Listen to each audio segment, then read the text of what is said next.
हरतालिका तीज के दिन फुलेरे का दर्शन करें। फुलेरा किस तरह से बनाया जाता है, इसी पत्ती लगाना चाहिए, कैसा फूल, हमको ये प्रश्न कल यहाँ से जाने के बाद आ चुका था सीहोर के ऑफिस में।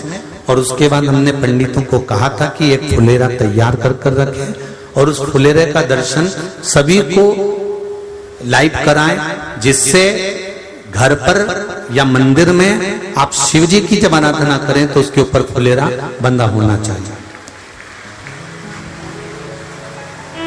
जैसे ये शिवलिंग आपने बनाया बालू रेत का, मिट्टी का, जो शिवलिंग का निर्माण करा है, उस शिवलिंग का निर्माण करने के बाद में आपके मध्य में जब आप शिवलिंग बनाते हो घर के अंदर हॉल में या मंदिर में, तो ऊपर कोई कुंडी वगैरह लगी हो, पंखा लगा हो, उस पे से रस्सी बांध कर लेकर आकर इस फुलेरे को इस तरह से शिव जी के ऊपर लटकाया जाता है। इसको फुलेरा कहते हैं। ये भगवान शंकर का अखंड सौभाग्य देने का फुलेरा होता है, जिसको माता पार्वती जी, उमा, कात्यायनी देवियों ने इसका स्मरण किया।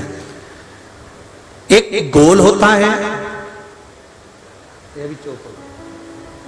गोल, चौकोर, तिरछा, जिस तरह से भी बनाना हो, पर शिव जी के ऊपर नीचे शंकर भगवान होते हैं। ये थोड़ा ऊंचा, जिससे पूजन भी आराम से हो जाए, इसको ऊंचाई की ओर लगाया जाता है, जिससे भगवान, जैसे अपन जलाधारी लगाते हैं, उसी तरह से इस फुलेरे को लगाया जाता है। तो इस फुलेरे में कहीं ना कहीं पत्तियों को भी लगाना चाहिए। माला के साथ में कोई आम की पत्ती हुई, अशोक की पत्तियां हुई, उसका भी स्मरण इसमें आता है महाराज, उसका भी स्मरण। जैसे भगवान देवाधिदेव महादेव का शिवलिंग का जब दर्शन हो गए सबको फुलेरा का, अरे जम के तो बोलो, हो गए ना। और जितने लोग आस्था पर सुन रहे हैं, जितने लोग फेसबुक यूट्यूब पर सुन रहे हैं, अगर आपके स्मरण में फुलेरा नहीं हो तो उसका दर्शन अवश्य करिएगा। शिव मंदिर में अगर जलाधारी भी लगी हुई है तो जलाधारी से फूल बांधकर नीचे की ओर लटकाना चाहिए, पर लटकाना चाहिए, फुलेरा बनाना चाहिए।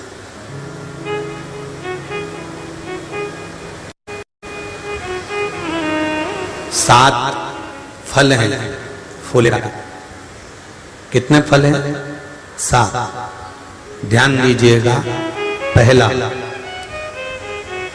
फुलेरा जो नारी व्रत करती आती है और व्रत कर्म उसका चलता रहता है, उस व्रत कर्म के अंतर्गत मान लो किसी कारणवश बीमारी में, कोई गमी के अंतर, कोई सूतक सावड़ के अंतर्गत अगर नारी पूजन नहीं कर पाती है, पूजन नहीं कर पाई और उसने केवल फुलेरे का दर्शन ही कर लिया, अपने पलंग पर पड़ी पड़ी भी फुलेरे का दर्शन कर लिया है, तो नारी को हरतालिका तीज के व्रत का फल प्राप्त हो जाता है। सात फल हैं भगवान शंकर के हरतालिका तीज के फुलेरे का। पहला फल व्रत का मूल। दूसरा, यदि कोई नारी आई और उसके संतान नहीं, 10 साल, 8 साल, 5 साल, 6 साल, 7 साल, 12 साल, 15 साल हो गए, उस फुलेरे का मात्र स्मरण कर कर एक पुष्प भी उसने अगर हल्दी कुंकू का लगाकर उस फुलेरे का टच कर कर भगवान शिव के पावन चरणों में रख दिया है और विनती कर कर गई है, तो अगला फुलेरा वो खुद बनवाती है, उसकी गोदी में संतान आ ही जाएगा। अगला फुलेरा वो खुद बनवाएगी, के जाएगी, जीजी अगली बार फुलेरा मेरी तरफ से बनवा देना, मंदिर में फुलेरा मेरी तरफ से लगवाना, अगली बार जब तुम पूजन करो तो फुलेरा मेरी तरफ से बनवाना। ये फुलेरे का मार्ग। तीसरा,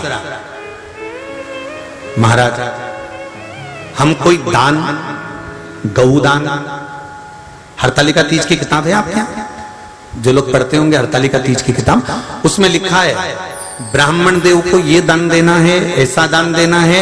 अब कोई गरीब है, कोई साधारण है, नहीं है किसी की कैपेसिटी, नहीं दे सकता, तो क्या होता है?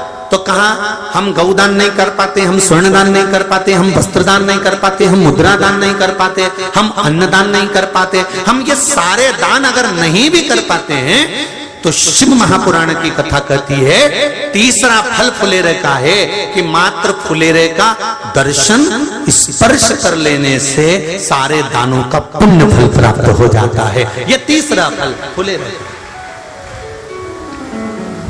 अब हरतालिका तीज का फुलेरे का चौथा महत्व है महाराज।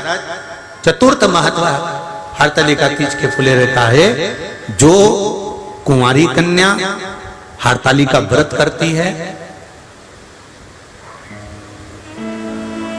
पहली बार जो हरतालिका तीज का व्रत करती हैं या हरतालिका तीज का उद्यापन कर देती हैं या किसी कारणवश शरीर ऐसा नहीं रहा कि बिना पानी के नहीं रह सकती, तो 2 बूंद अगर उन्होंने पानी भी पी लिया है या कोई कारणवश एक कुछ गलती हो भी गई है, तो मात्र फुलेरे का दर्शन कर लेने से वो गलती शंकर स्वीकार कर कर उसको क्षमा कर देते हैं। ये चतुर्थ भाव के अंतर।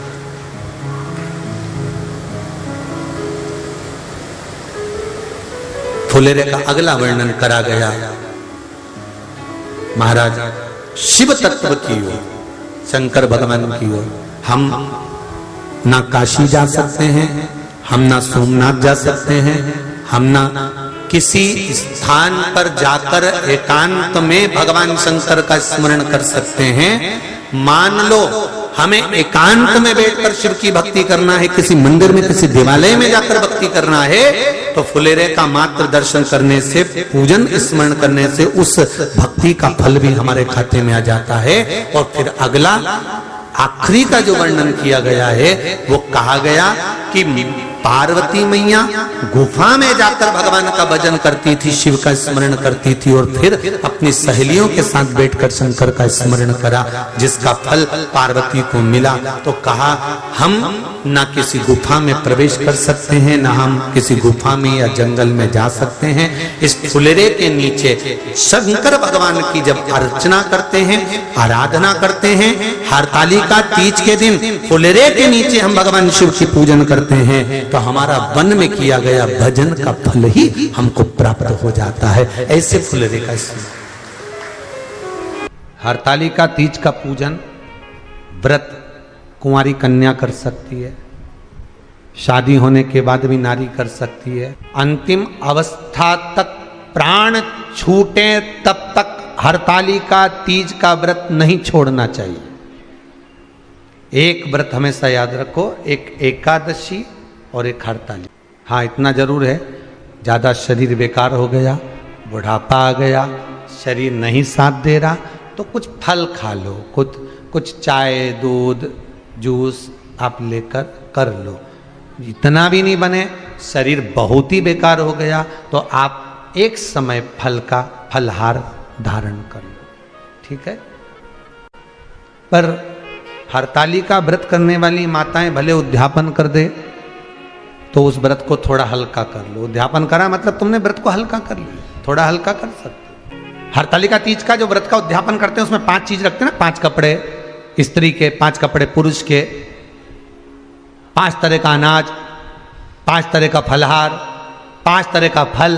तो 5 तरह का जो फल रखाता है हरतालिका तीज के उद्यापन में, दुनिया के लोग उस 5 तरह के फल को केला गिन ले, पपीता गिन ले, मौसम्बी गिन ले और अनार गिन ले, संतरा गिन ले, सब कुछ गिन लेते हैं, पर उस 5 तरह के फल में धतूरे को नहीं गिनते। पर शिव कथा में वर्णन आता है, हरतालिका तीज के उद्यापन में लिखा हुआ है सबसे पहले 5 फल अगर गिनना है तो उसमें पहले धतूरे को गिनो, क्योंकि शंकर को वो प्रिय होता है, शंकर उसको स्वीकार कर लेता है। और धतूरा शंकर भगवान को क्यों चढ़ाया जाता है उसका प्रसंग आपको पहले भी कहा, आज फिर कहते हैं। धतूरा जब हम भगवान शंकर को समर्पित करते हैं तो हमारा कोई कार्य अटक रहा होता है, जिस कार्य को बार बार एग्जाम में बैठे हो, बार बार परेशान हो रहा है, बार बार इंटरव्यू देने जा रहे हो, नहीं हो रहा, एक बार धतूरे को हृदय से, भगवान को प्रेम से, करुणा सागर मेरे शंकर को दिल से एक बार वो धतूरा भगवान से विनती कर कर उसको चढ़ाओ तो सही,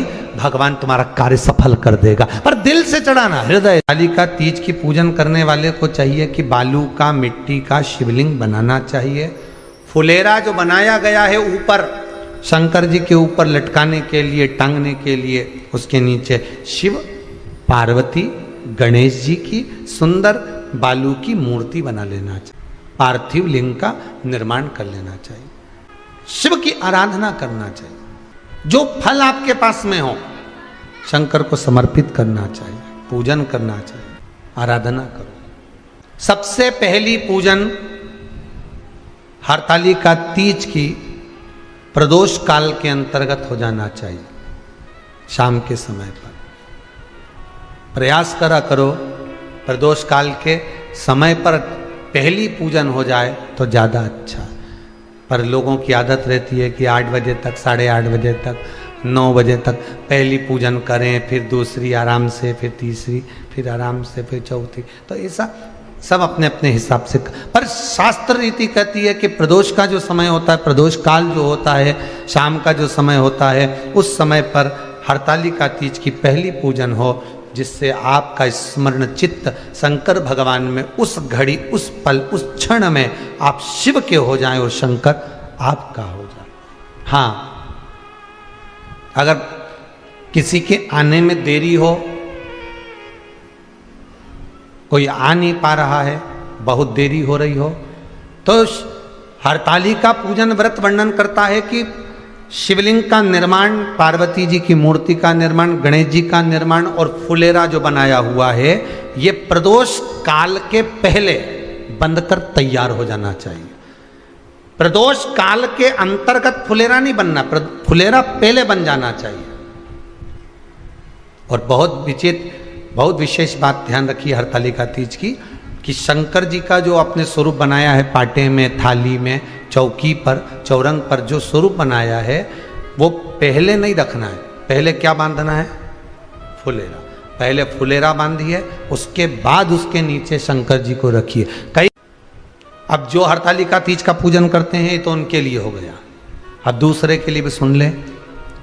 जो नारी हरतालिका तीज का पूजन नहीं करती, व्रत नहीं करती, साधना नहीं करती, उसके लिए भी कहा गया कि आप अगर ये व्रत नहीं करते हो तो एक कार्य जरूर करना, कहीं पर फुलेरा बंधा हो, हरतालिका की पूजन हो रही हो, 5 मिनट 10 मिनट निकालकर अपने आसपास के किसी पौधे में से पत्तियां लेकर या पुष्प लेकर, 5 वृक्ष की पत्ती या 5 वृक्ष के पुष्प लेकर शंकर भगवान को जब पूजन हो रही हो, 5 मिनट माताएं जब पूजन कर रही हों, तब आप भी उस पुष्प को, उस पत्तियों को शंकर को समर्पित कर सकते हो। ये नहीं चढ़ा सकते तो 5 फल नहीं चढ़ा सकते तो 5 कुछ भी पुष्प आदि का आप शिव को समर्पित कर।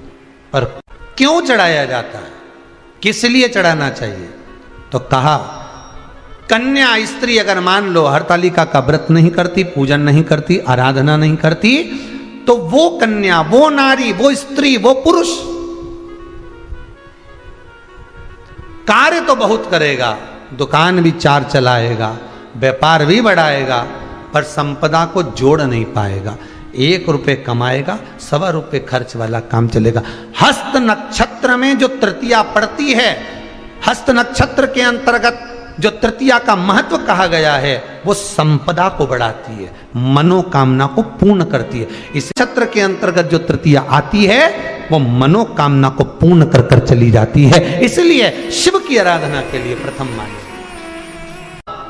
हस्त नक्षत्र में किया गया दान, हस्त नक्षत्र के अंतर्गत तृतीया के दिन किया गया पुण्य, हस्त नक्षत्र में तृतीया के दिन किया गया श्रृंगार, हस्त नक्षत्र में तृतीया के दिन करा गया अपना सुंदर सिंदूरा, भगवान का आनंद, 5 तरह के वस्त्र, 5 तरह के स्त्री के वस्त्र, पुरुष के वस्त्र, 5 तरह का फल, 5 तरह का अनाज, ब्राह्मण को बुलाकर ब्राह्मणी के साथ आप या तो ब्राह्मण से उद्यापन करवाएं या फिर आप स्वयं भी करते हैं तो शिव को समर्पित करके ब्राह्मण और ब्राह्मणी को भोजन कराकर वो भाग प्रदान करें। यही हरतालिका तीज के उद्यापन का वर्णन आता है। सुंदर भाव से हरतालिका माता आप सभी की मनोकामना पूर्ण करे। हर हर महादेव।